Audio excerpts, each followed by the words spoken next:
پاکستان تحریک انصاف کا تحصیل چونیا میں مہنگائی اور الیکشن کراؤ ملک بچاؤ مارچ کی قیادت سردار محمد آصف نقوی نے کی۔ مارچ میں تحصیل چونیا کی مختلف یونین کونسل سے ہزاروں کی تعداد میں کارکنان نے شرکت کی۔ کارکنان کا چیئرمین پاکستان تحریک انصاف عمران خان اور رہنما پاکستان تحریک انصاف سردار محمد آصف نقوی کے حق میں نعرے۔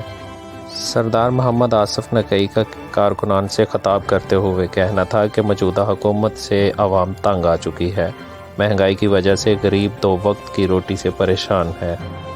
عمران خان امپورٹڈ حکومت کے خلاف پاکستانی عوام کی جنگ لڑ رہا ہے۔ موجودہ حکومت انتقامی کارروائیوں میں مصروف ہے، عوام کا کوئی خیال نہیں۔ پاکستان کو عمران خان جیسے لیڈر کی ضرورت ہے، عوام عمران خان پر اعتماد کرتی ہے۔ ملک میں بے روزگاری میں اضافہ ہو رہا ہے، فوری الیکشن کی ضرورت ہے۔ سردار محمد آصف نقوی کا کہنا تھا کہ پاکستان میں فوری الیکشن کی ضرورت ہے، الیکشن ہی پاکستان کے مسائل کا واحد حل ہے۔ پاکستان میں عمران خان سب سے طاقتور لیڈر ہے، عوام عمران خان کے ساتھ کھڑی ہے۔ موجودہ حکومت الیکشن میں تاخیر کر کے اپنے لیے مشکلات میں اضافہ کر رہی ہے۔ یہ الیکشن جب بھی کروائیں گے، پاکستان تحریک انصاف واضح اکثریت سے جیتے گی۔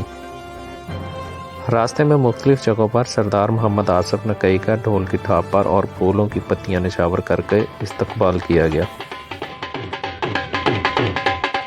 مارچ میں پارٹی ملی نغموں کی بہار، پارٹی ملی نغمے عوام کا خون گرماتے رہے۔